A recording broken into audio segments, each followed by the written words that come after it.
Hi, welcome back to Nagarjuna, Arya Nagarjuna, and this is the 10th class. We're going to talk about Jingba Dang Tarpa Takpa. Okay, Jingba Dang Tarpa Takpa. Say Jingba Dang Tarpa Takpa. What's Takpa? In Sanskrit. Pariksha. Pariksha. Okay, and an investigation of Jingba and Tarpa. Jingba means bondage, like being chained up in the jail, and Tarpa means freedom. So we're going to talk about the emptiness of being chained into samsara and the emptiness of getting free from those chains. And let's go to the first verse, which is really only half a verse. And it starts with Kelte.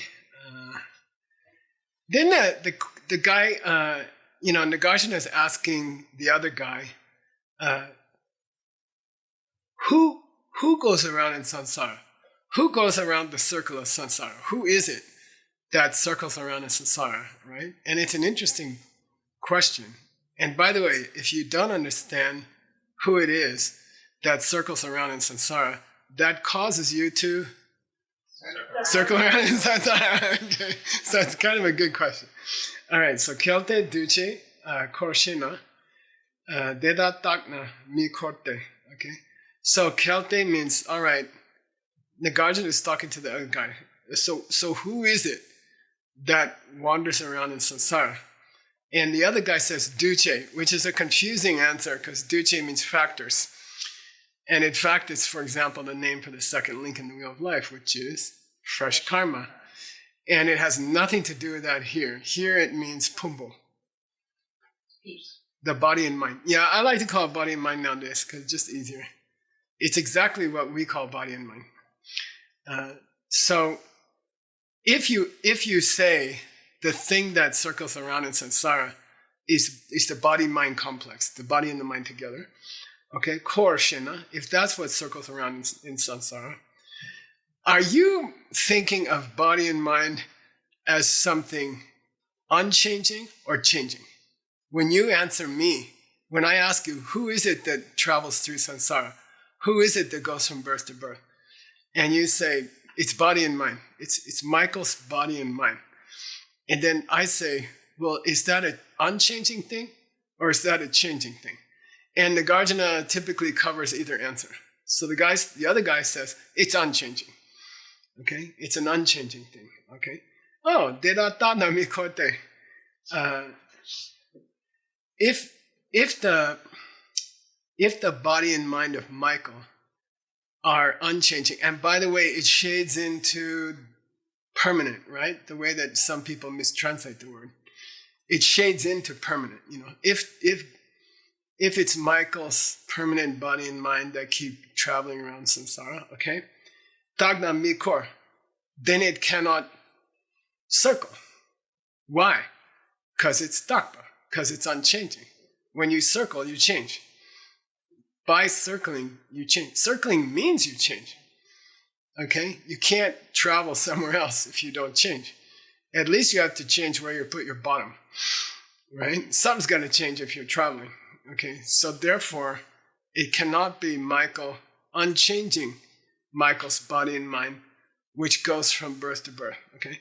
Then the other guy is going to come back with, okay, I changed my story. It's the body and mind which is changing. Okay? And there's the next verse. Yay.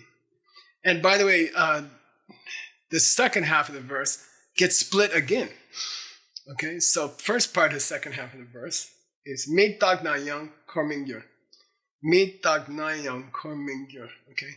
If you say Michael's body and mind are changing, then they can't circle around samsara either. Why? Because they blink out of existence every millisecond. Okay? They last definition of impermanent, changing. Say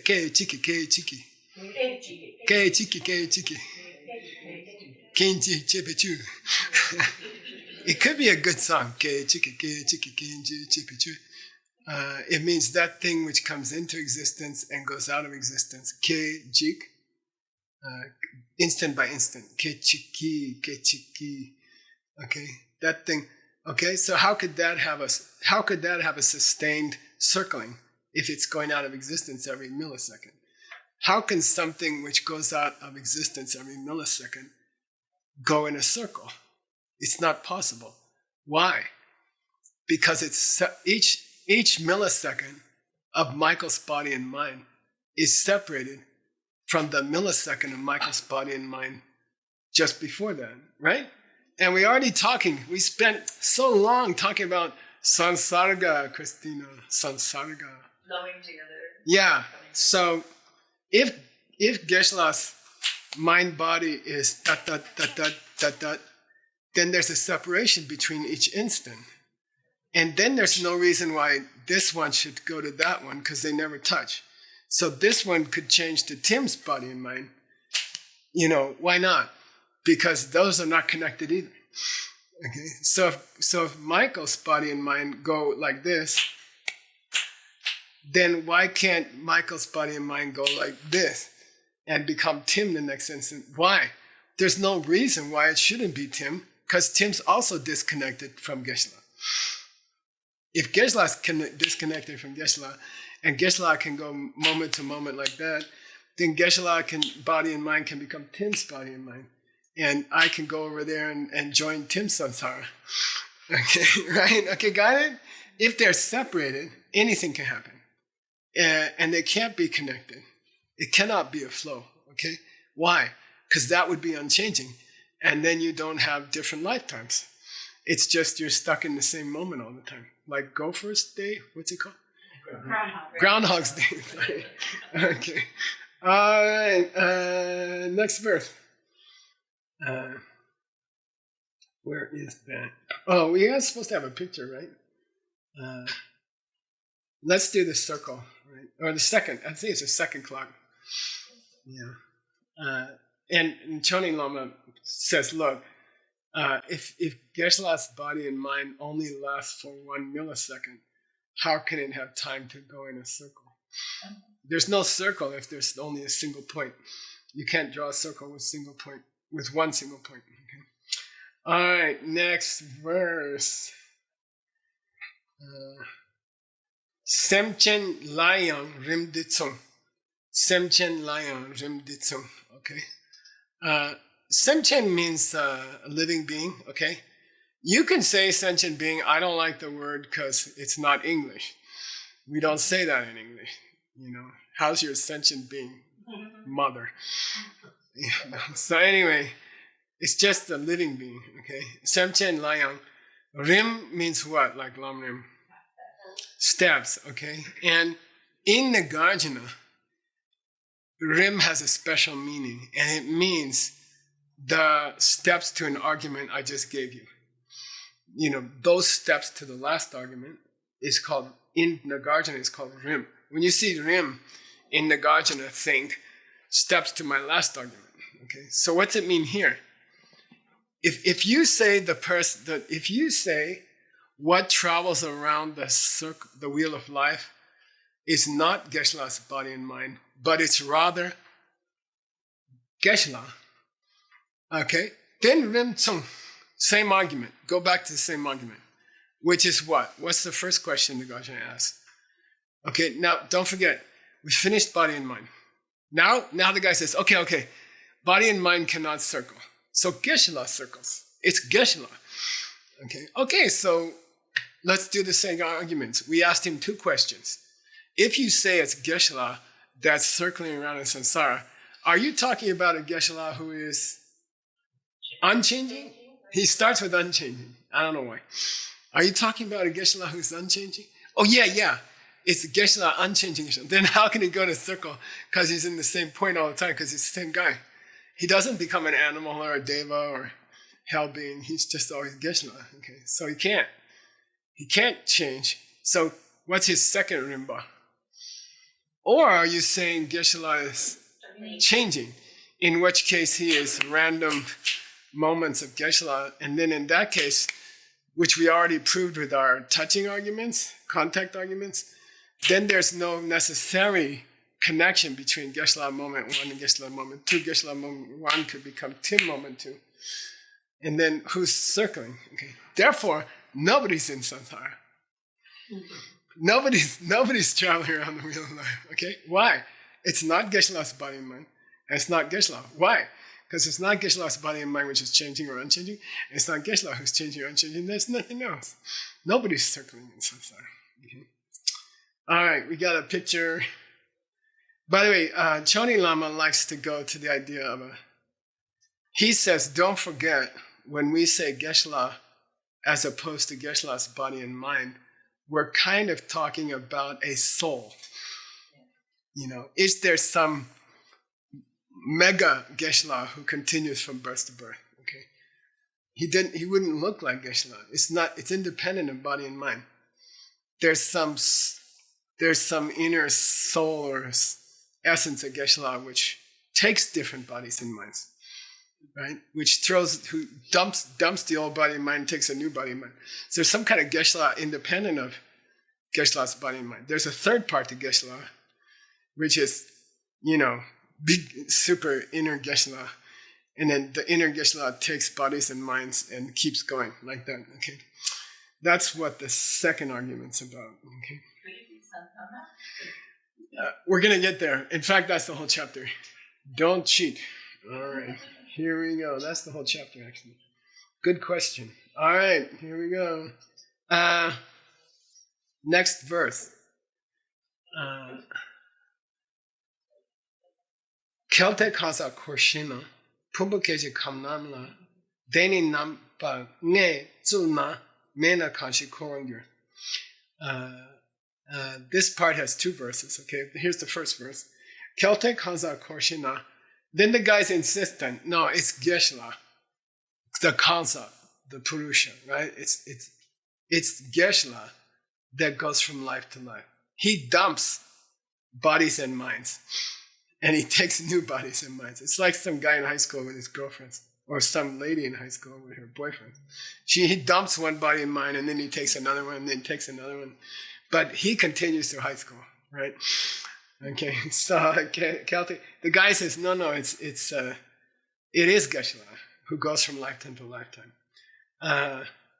Then let's examine Geshe-la's relationship with his body and mind. Let's examine Geshe-la's, if it's Geshe-la who keeps going and getting rid of this body and mind and picking up a new body and mind, well, then what's the relationship between Geshe-la and the body and mind, right? Because there are some relationships he cannot have with the body and mind and still switch bodies and minds. Okay? If Geshe-la is the body and mind, then he can't dump the body and mind and go to the next birth because he would be gone. If he is his body and mind and he gives up a body and mind to take on the next body and mind, then Geshe-la cannot be the body and mind. He's got to be some super guy who takes bodies and takes minds, right? So what's the relationship? Nagarjuna says, okay. Geshe-la keeps going, right? Yeah. Geshe-la takes bodies and minds. Right. So Geshe-la cannot be his body and mind, right?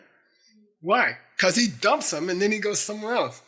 If he was his body and mind and he dumped his body and mind, he'd be gone. Got it? There's no Geshe-la who takes a body and mind because he is his body and mind. We better look at the relationship between Geshe-la and his body and mind. Okay. And then he says, Nambange Chul. All the texts say Nambange Chul, which is total misspelling. Okay. By the way, I gotta fix it. So Tim, if you can imagine the letter Cha, first column with a naro, it's Cho, right?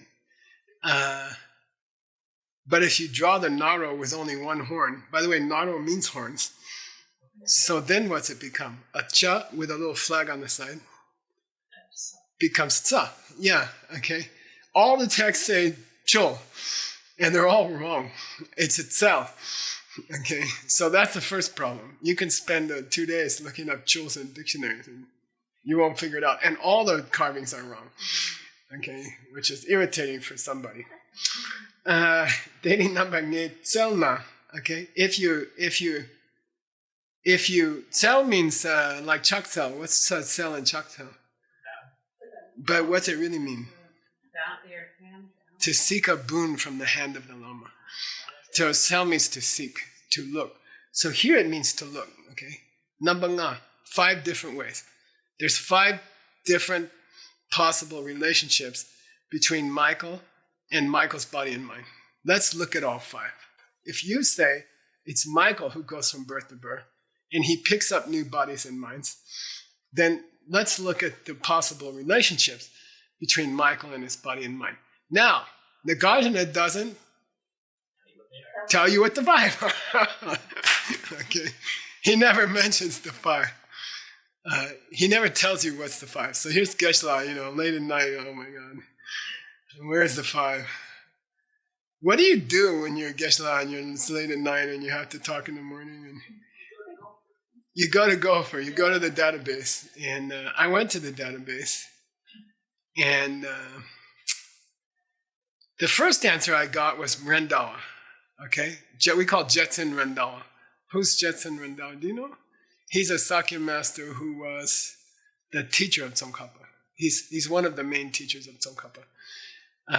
And they started out as teacher and disciple. Later, they teamed up as a teaching team, and they used to teach like Vinaya together and stuff like that. So, and by the way, Rendawa wrote an extraordinary commentary to the letter to a friend.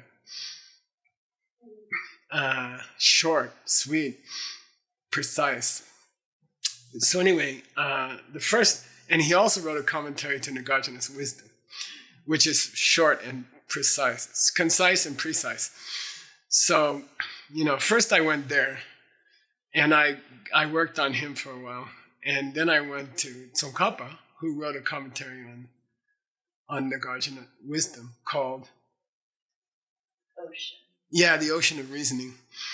And, that's the ship that we're in. Yeah, sure. We're trying to cross that ocean, And so altogether, I got some good answers, okay?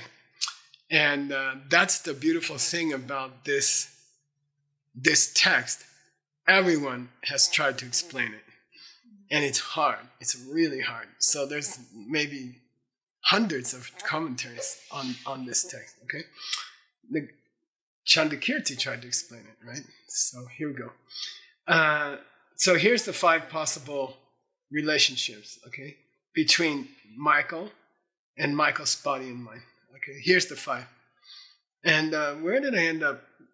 Oh, to be fair to Nagarjuna, he already gave us the 5 in his text, and we forgot.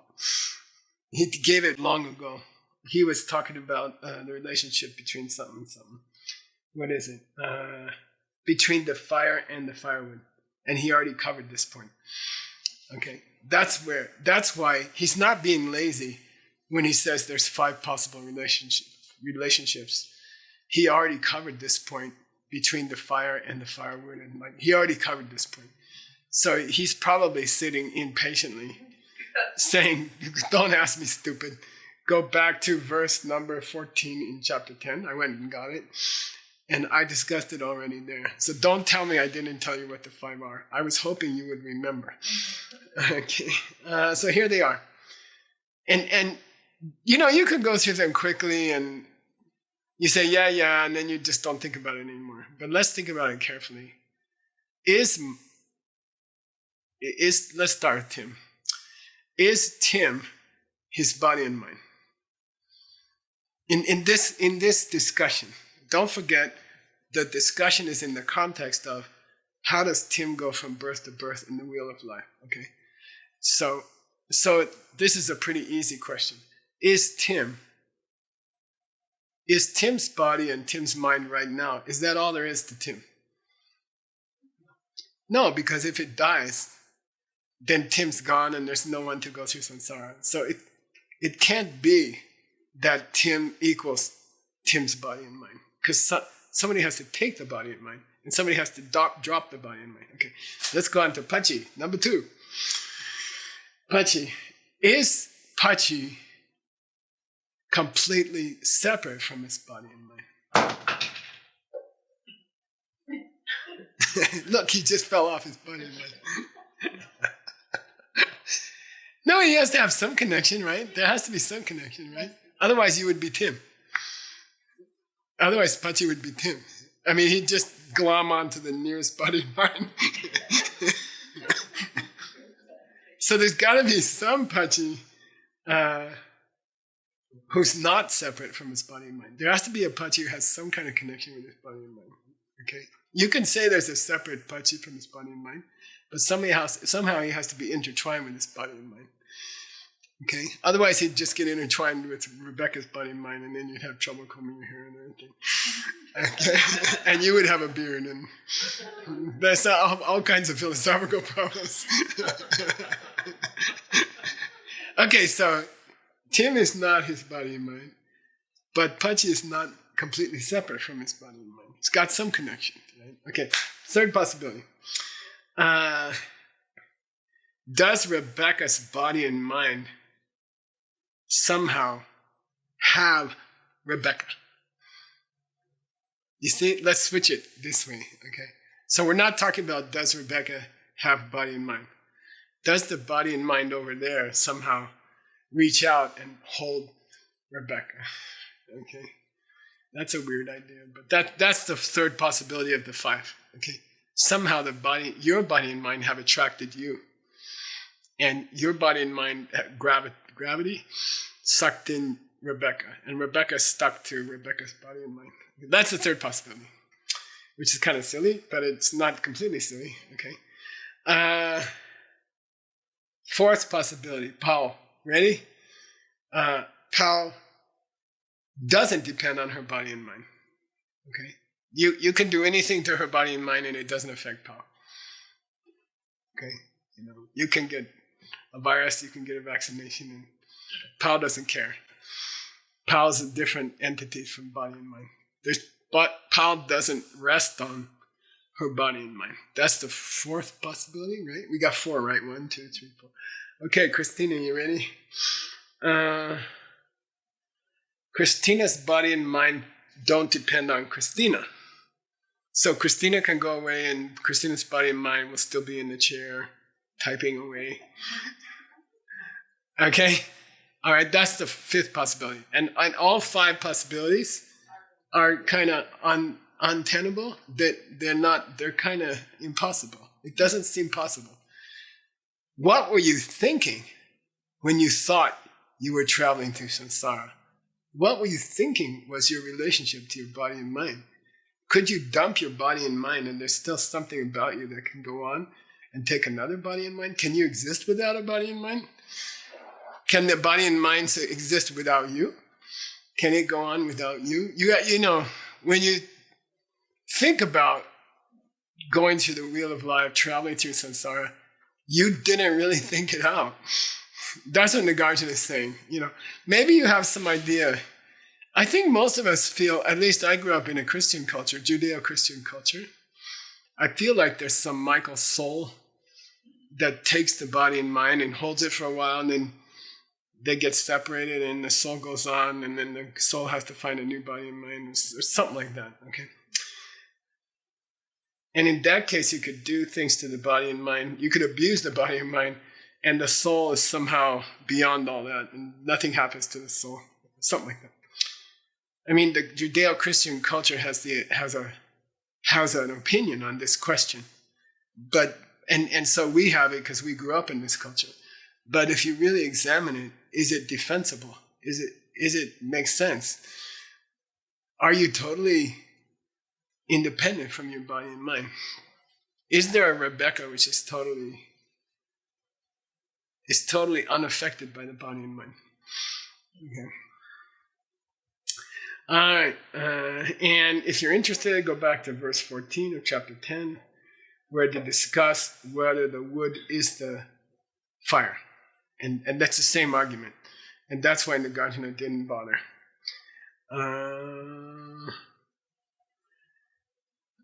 Kyalte Mangbukurwan. I'm sorry, no. We finished that. Okay. All right. Let's go to Duce. We didn't do Nirvana. Verse 3? Oh, right, you're right. The second half. Oh, yeah, that's a nasty one. I don't know why I skipped it. Let's go back. I know what you're talking about. Let's see here. Yeah, Nirlen bar. Korna sipa mepagyur. Sime Nirlen meno. De kang chishi korangyur.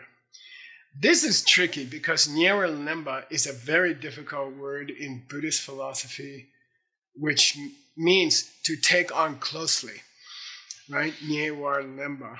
But it means to take on a new body and mind at rebirth. So, okay, so even that word suggests what? Yeah, somebody takes it on. Okay, so the ancient Buddhist expression for rebirth is called embracing another one. It's called embracing another one.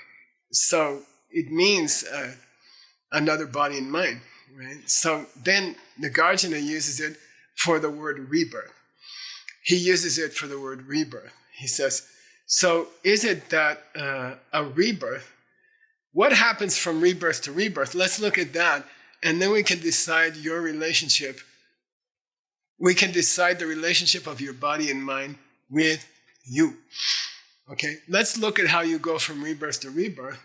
And then we can decide what's the relationship between Tim and Tim's body and mind. Okay. So he says here, when you go from one identity to another, for example, and then Choni Lama says, I don't know why, he says, if you go from a human birth to a deva birth, to a divine temporary suffering being birth, okay? Which kind of assumes that we are meditating. Okay, Korna Sipa Mepadgyur. Then there's no Sipa in Korwa. Korwa means samsara. Sipa here means, and again you need Choni Lama, it doesn't mean Sipa, which means samsara, like Sipe Korlo, Bhava Chakra, the wheel of life. It doesn't mean that here. Here it means Parsi. And since you guys studied Abhidharma, you know what's a Parsi. Pardo Sipa. Pardo Sipa. A being in the bardo. Yeah, it's called a Parsi. It's called a bar guy. A bar guy. It's not that kind of bar guy. Okay. Parsi. Okay.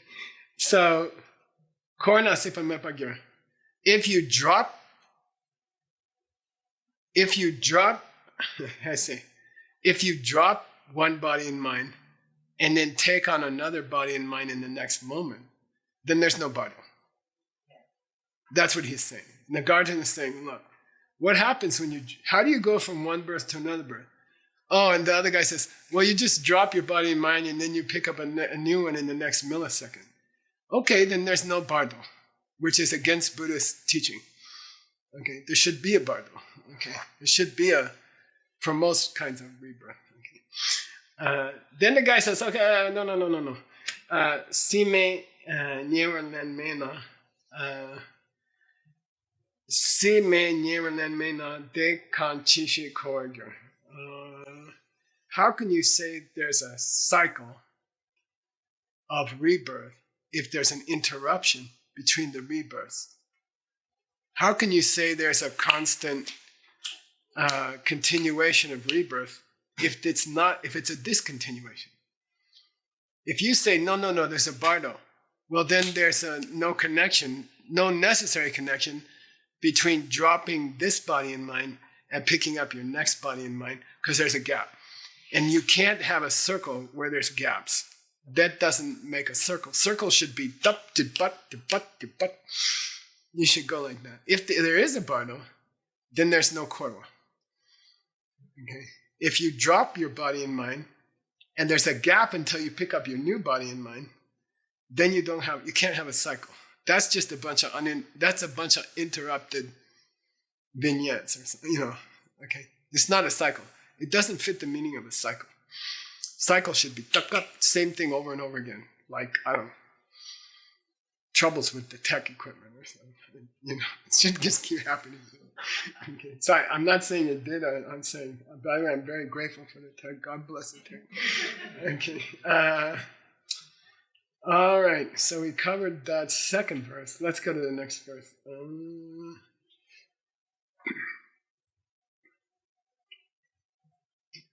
Yeah, and it's a very interesting segue. Sometimes Nagarjuna just moves on to another topic, meaning he thinks the case is closed. We're like, and he's like, oh, come on, you got it? You guys got it. Nobody takes on the body and mind. And the body and mind doesn't have anybody to take it on. Okay, let's move on. Okay, and you're like, oh, wait. Like, so here we go to the next verse. He's moving to a huge separate topic. Dirchen yang en dawan ni, chita bunang mi te do, semjen yang en dawa yang, chita buryang tip migyor. Let's stop talking about who it is that takes on bodies and minds. Let's start talking about who it is that reaches nirvana. Okay, who breaks out of the cycle. Okay, what's happening then?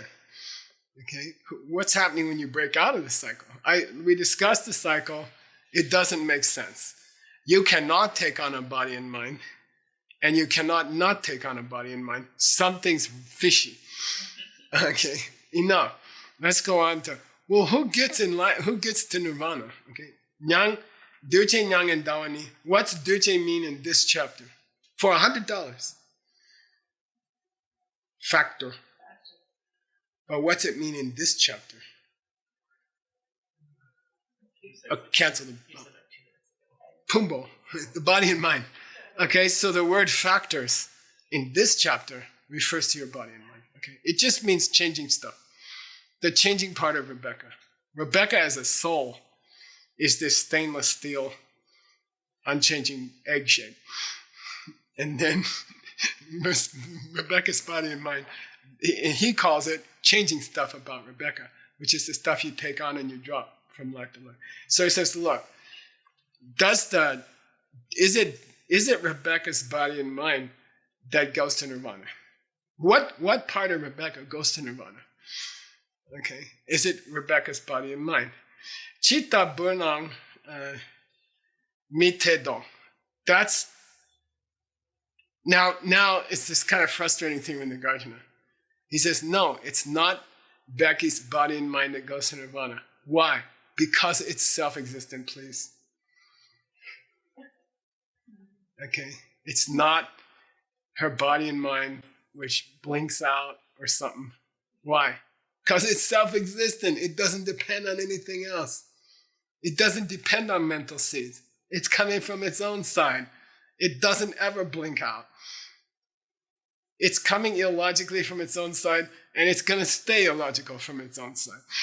And nothing illogical is going to make it disappear. Okay? It's an illogical, metal, unchangeable egg shape called Rebecca. Okay? So forget it. And the Ganja is kind of frustrating that way. This book is kind of frustrating that way. Whenever he gets in a corner, he says, well, anyway, it can't happen. And you say, why? He says, because you think it's coming, because you think the husband in the kitchen comes from his side. Okay. Then you're like, oh man, come on. If the husband in the kitchen is upset because he had traffic at work, then your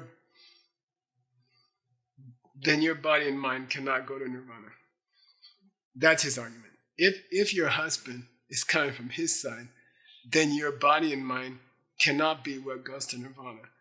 Why? Because it also exists from its own side. And it couldn't change. It couldn't reach some elevated place called nirvana because it couldn't change because it's coming from its own side. The only way anything can change in the universe is if your mental seeds change. Okay, got it? All right. Then the guy changes his story. Oh, it's not Rebecca's body and mind that goes to nirvana. It's, what's the other choice? It's not Rebecca's body and mind. It's Rebecca, which he calls Kansak, Purusha, right? So, no, I change. It's not Rebecca's body and mind that goes to nirvana. It's Rebecca, okay? Yeah, Nyang and Dayang. Chitta Bayante, Chitta Buyante Mingyo. Same problem, please. Rebecca comes from her own side. She can't change. She can't go to Nirvana. Okay. So he's kind of using the thing he's trying to prove in the argument to prove what he's trying to prove. It seems a little fishy, but if it's fishy, he's proving what he said. Yes, it's all fishy. Everything's fishy. Okay. Yeah, and the picture is just kind of artificial here, but it's to help you remember. Okay. Here's Rebecca's body and mind. I don't know. It's supposed to be the mind and the body. Okay. And which one gets nirvana? I don't know. Okay. All right. Choni Lama has a particularly compelling, has a particularly compelling argument here, and I would like to read it. Okay, so sometimes it's nice to go to Choni Lama and let him talk. We've just been letting Nagarjuna talk. Okay, Dear Korken Rangshinki Mepangena, if it is the case that the Korken, Ken is the word you add to a verb to make it a doer, like a teacher would be a lab ken. Ken is ER in English, teacher. You add ER to teach, it makes the person who teaches. In Tibetan, you add ken. So what's Korken? The circular, yeah, the guy who goes around in samsara. Good. Korken Rangshinki Mepangena. What he said, Choni Lama's like, why are we so obsessed with this person? Why are we obsessed with figuring out who it is that goes through samsara? Because if you can ascertain that they are Rangshinki Mepa. Yeah, if you can ascertain that the person who goes around samsara doesn't exist from their own side, well then you can stop going around samsara. He said, okay, got it? It's very beautiful. I'll say it again. Choni Lama says, hey, you want to guess why we're obsessing about who it is that circles around in samsara? And we're like, I don't know. He says, because we want to see that they don't have any nature of their own. Why? Because then you don't have to circle around samsara. It's a very beautiful argument. Got it? Okay. That's why we're having this long discussion about who is it that circles around in samsara. Because by examining your relationship to your body and mind, you're suddenly going to figure out that you are coming from yourself, your seeds. And then you don't have to circle around samsara. Yay! Okay.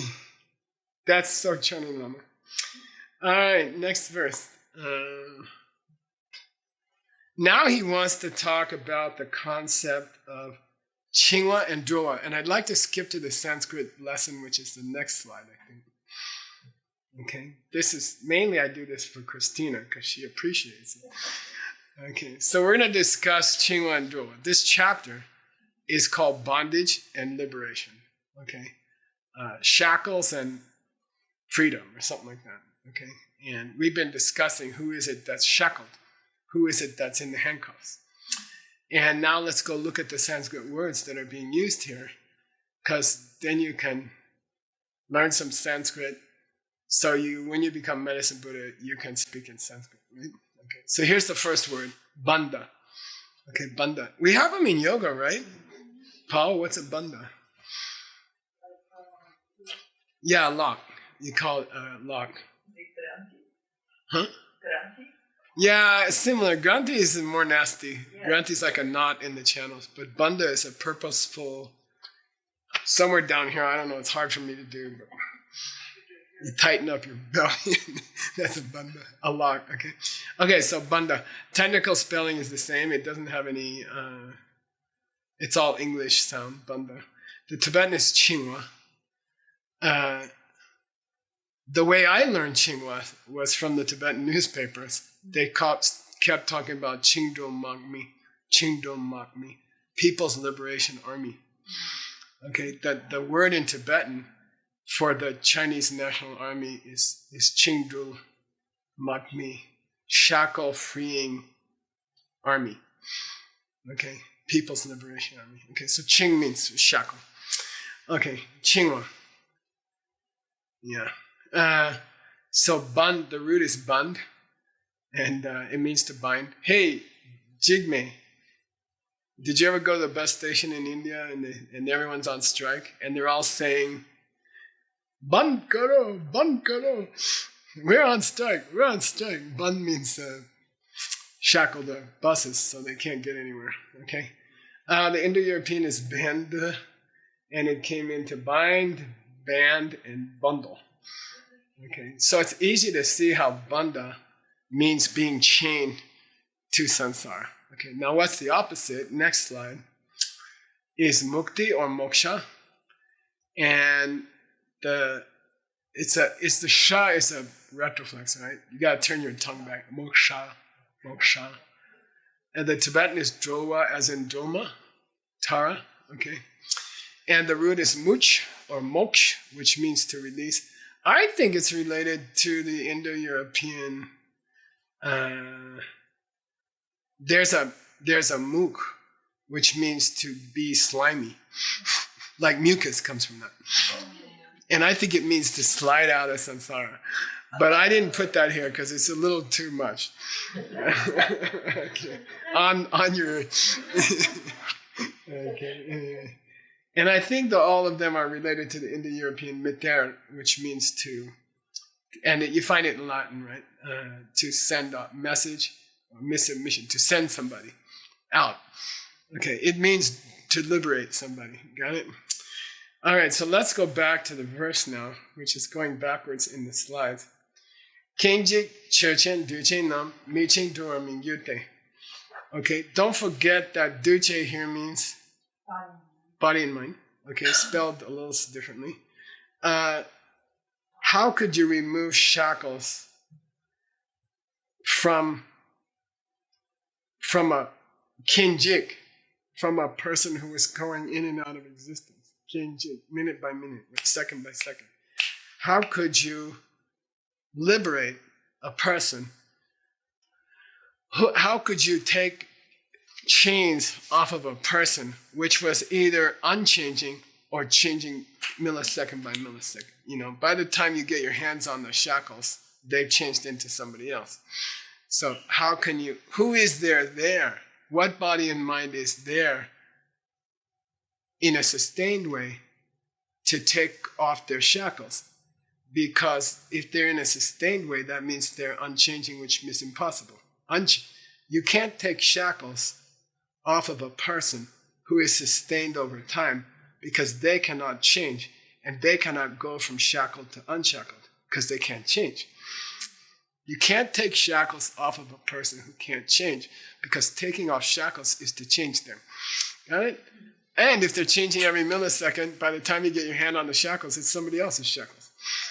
Okay, got it? Okay.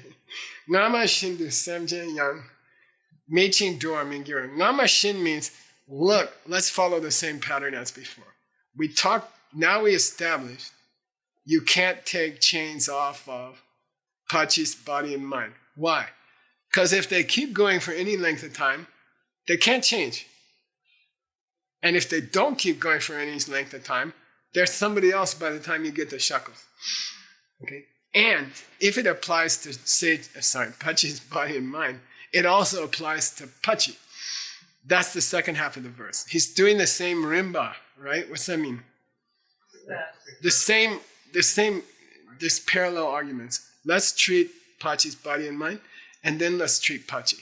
You cannot take chains off of Pachi's body and mind because it has to be either changing or unchanging. You can't take chains off something, either one. And you can't take chains off of Pachi, which is that aluminum Rebecca who goes from life to life and drops bodies and minds and takes new ones. Right? Because same problem. If he's changing, you don't have time to take your shackles off. And if he's unchanging, he can't get unshackled when he used to be shackled, because then he'd be changing. Got it? It don't make sense to say you can liberate a person. It don't make sense. Something's wrong. Okay, that's the Guardian is, the whole chapter is it don't make sense that Pachi got into samsara, and it don't make sense that you can get Pachi out of samsara. Something's going on. Okay? There's a big problem here. Why does he go to liberation in shackles? I guess because we're so invested in it. We're reading his book because we want to change our life. Okay. That's why we're reading the book in the first place. All right, here we go. Oops, we finished the chapter. Yay! So, okay, let's wrap up. If Pachi's the one moving from lifetime to lifetime, then, I don't know, he's unchanging because he's the unchanging Pachi who picks up new bodies and minds and drops them and goes and picks up a new body and mind, okay? That would imply that Pachi exists without his body and mind, which is crazy, okay? Then if there is no Pachi who holds his body and mind, and if Pachi's just his body and mind, then who goes to the next life? If this body and mind died, then Pachi's gone, because he's just his body and mind. No, Pachi is a soul who holds on to his body and mind. Well, then he doesn't change. Then he's going to be in samsara forever, okay? Like that. Cannot be liberated. All right? Some kind of problem with Pachi, okay?